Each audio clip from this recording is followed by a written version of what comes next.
Hello student, welcome back to my channel. So today I appeared here to take a story from class 8. The name of the story is The King's Tale. So let's start the class. দেখো, আশা করি তোমরা সবাই বইটা নিয়েছো। King Arthur was a king of Britain several hundreds of years ago. King Arthur ছিলেন ব্রিটেনের রাজা অনেক শত বছর আগে। He was a very popular and a brave king. তিনি ছিলেন খুব জনপ্রিয় এবং সাহসী এক রাজা। There are many legends about হিম।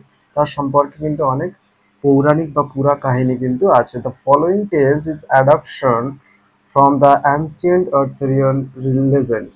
বলছে এই যে ফলোয়িং স্টোরিটা আমরা পড়ছি গল্পটা, বলছে ইজ অ্যান অ্যাডাপশন, এটা সংগৃহীত বা অংশ from the ancient Arthurian legends. তার কিন্তু এই প্রাচীন আর্থুরিয়ান লেজেন্ডস নামক একটা পুরা কাহিনী থেকে কিন্তু সংগৃহীত।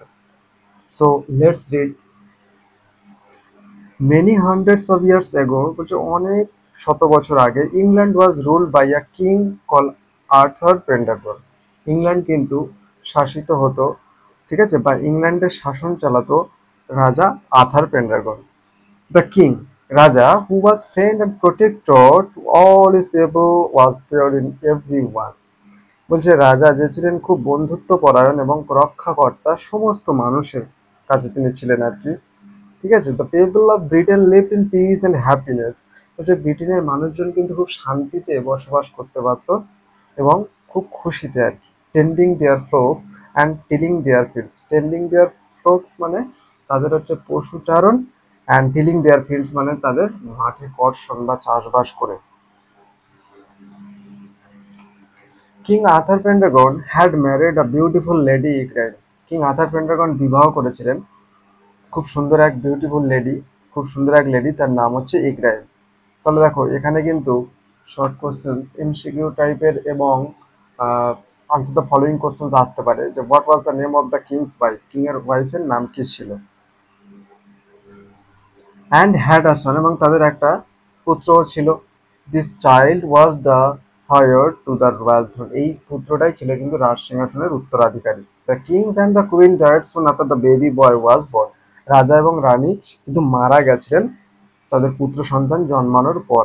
ইট was a very difficult time. এটা ছিল ভীষণ একটা কঠিন সময়। The many of the king's opponents, মানে many of the king's opponent মানে রাজার যারা বিরোধী ছিলেন, were looking to seize the throne, তারা কিন্তু রাজ সিংহাসন দখল করার আপ্রাণ চেষ্টা চালাচ্ছিলেন। King Arthur Pendragon had two wise counsellor. King Arthur পেন্ডারগনের কিন্তু দুজন জ্ঞানী পরামর্শদাতা ছিলেন।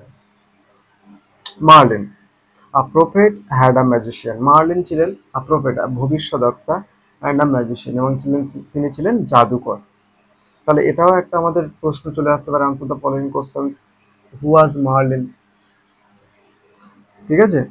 And the brave knight sir Ulfius, এবং তাদের একটা খুব সাহসী সৈন্য তাদের ছিলেন রাজার, সে কে না sir Ulfius. They are greatly trusted by the royal family. ঠিক আছে, তারা কিন্তু রয়্যাল ফ্যামিলি বা রাজ পরিবারের ভীষণ বিশ্বস্ত ছিল। এটা কিন্তু আমি যদি they are greatly trusted by the royal family, এটা আচ্ছা তোমরা এটা এটা অ্যাক্টিভ ভয়েস না প্যাসিভ ভয়েস তোমরা কিন্তু আমাকে কমেন্ট সেকশনে জানাবে। When the king and the queen were no more, যখন রাজা এবং রানী কেউ আর নেই মানে মারা গেছে, ঠিক আছে, the two counsellor met Sir Ector. দুজন কাউন্সিলর কিন্তু স্যার এক্টরের সাথে সাক্ষাৎ করেছিলেন। দ্য টার্সওয়ার্থি, ইনিও ছিলেন প্রচুর বিশ্বস্ত। আর loyal subject of the king, রাজার কিন্তু এক সেনাপতির মধ্যে তিনি পড়ে এবং তিনি ভীষণ বিশ্বস্ত ছিল। One a cold and Windy midnight, একদিন একটা খুব শীতের খুব ঠান্ডা এবং বাতাস বয়ে যাচ্ছে এরকম একটা মধ্যরাতে, they placed in his hands a baby wrapped a scarlet cloth. তারা কিন্তু হাতে তাদের বেবিটা ছিল এবং বেবিটা কিন্তু তারা লাল কাপড়, স্কারলেট মানে লাল কাপড়ে কিন্তু মুড়ে নিয়েছিলেন বেবিটাকে। মার্লিন বললেন, we order you and your wife to bring up this child as though he were own son. বলছে we order you and your wife to bring up, বলছে আমরা তোমাকে আদেশ করছি, তোমাকে এবং তোমার ওয়াইফকে, টু ব্রিং আপ মানে কি লালন পালন করা, ঠিক আছে, লালন পালন করার জন্য আদেশ দিচ্ছি। চাইল্ড মানে এই বাচ্চাটাকে as though he were own সন, যেন তোমাদের নিজের সন্তানের মতো তাকে লালন পালন করো। The boy is to be called Arthur. যে বালকটির কথা বলা হচ্ছে সে বালকটির নাম তাহলে কি, আর্থার। এটাও একটা প্রশ্ন হতে পারে, answer the following question, what was the name of the boy, right? Sir Ulfius said, sir Ulfius বললেন, স্যার একটু বিং আ ট্রু নাইট, যেহেতু একটা বিশ্বস্ত সৈন্য, asked no questions and promise to obey his late king's counsellors. তিনি কিন্তু যেহেতু একটা বিশ্বস্ত ছিলেন রাজ পরিবারের, তিনি কিন্তু কোনো প্রশ্ন করলেন না এবং প্রমিসড মানে কি, প্রতিজ্ঞা করলেন, টু ওবে, ওবে মানে মান্য করা, মেনে নিলেন আর কি, হিজ লেট কিং, মানে লেট কিংস মানে হচ্ছে মৃত রাজা, লেট কিংস কাউন্সিলর, মৃত রাজার যে কাউন্সিলর তাদের কথা কিন্তু তিনি মেনে নিলেন। As Merlin and Sir Ulfius had feared, Merlin এবং Sir Ulfius কিন্তু ভীত সন্ত্রস্ত বোধ করছিলেন। Trouble broke out the Britain after the passing away of the king. রাজা মারা যাওয়ার পর ব্রিটেন কিন্তু অরাজকতার সৃষ্টি হয়েছিল। The barons were fighting among themselves and plotting to the capture of the throne.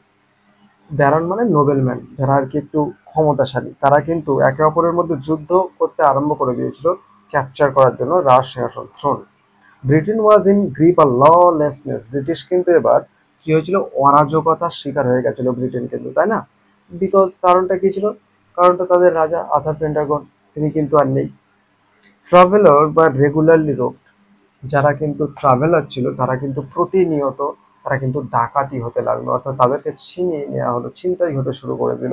The president war unhappy, এবং কৃষকেরা ছিল সম্পূর্ণ অখুশি। আমি কিন্তু এই পর্যন্ত আমার এই ক্লাসটা শেষ করলাম। তো আমি এই ক্লাসটা যা কিছু করালাম এক্সট্রা কোশ্চেন আনসার, আমি কিন্তু এর next class I will discuss the extra some kind of extra questions actually. Bye, tata, good night.